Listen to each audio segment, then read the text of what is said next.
Election అప్డేట్స్ను అందరికంటే ముందుగానే తెలుసుకోవాలంటే ఈరోజే ఆర్టీవీ లైవ్ యాప్ని మీ మొబైల్లో డౌన్లోడ్ చేసుకోండి. రాష్ట్రంలో కోళ్ల పెంపకం అనేది పెద్ద సంఖ్యలో మన రాష్ట్రంలో జరుగుతూ ఉంటుంది.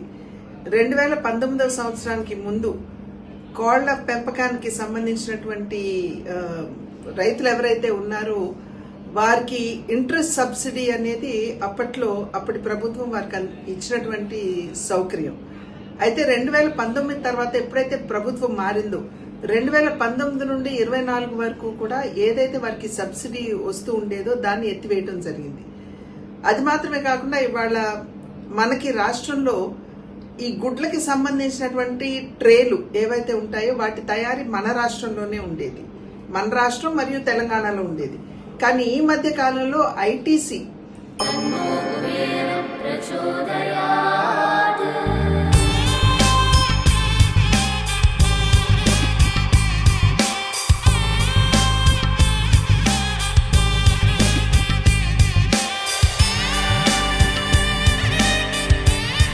కుబేరలక్ష్మి కటాక్షంతో అందరి ఇంట్లో బంగారం, వజ్రం, వెండి నిండా. లలిత అక్షయ తృతీయ బంగారు నగలకు తరుగులో 1% తగ్గింపు, వజ్రాభరణాలు క్యారెట్కు 5,000 తగ్గింపు. కేవలం తెలంగాణలో ఉన్నటువంటి చిన్న పరిశ్రమలకి మాత్రమే ఆర్డర్స్ ఇస్తూ మన రాష్ట్రంలో ఉన్నటువంటి ఈ ట్రే తయారీ పరిశ్రమలు ఏవైతే ఉన్నాయో వాటిని ఒకంత దెబ్బతీయటం జరిగింది.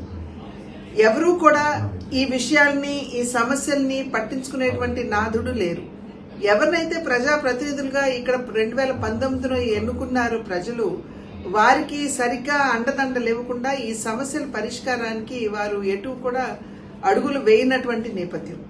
ఇవాళ అనపర్తి కావచ్చు, రాజమండ్రి నియోజకవర్గంలో మరికొన్ని నియోజకవర్గాల్లో ఈ కోళ్ల పెంపక పరిశ్రమ ఉన్నటువంటి సందర్భంలో వారికి నేను చెప్పదలుచుకున్నటువంటి విషయం, ఖచ్చితంగా ఏదైతే సబ్సిడీ ఇంతకు ముందు ఉండేదో దాన్ని ఏ విధంగా పునరుద్ధరించవచ్చు అనేటువంటి విషయం మీద దృష్టి కేంద్రీకరిస్తూ తెలంగాణలో ఉన్నటువంటి ఐటీసీతో మాట్లాడి ఏవైతే మన రాష్ట్రంలో ఉన్నటువంటి పరిశ్రమలు ఉన్నాయో వారికి సైతం ఆర్డర్స్ వచ్చే విధంగా మా వంతు కృషి చేస్తామని చెప్పి నేను తెలియజేస్తున్నాను.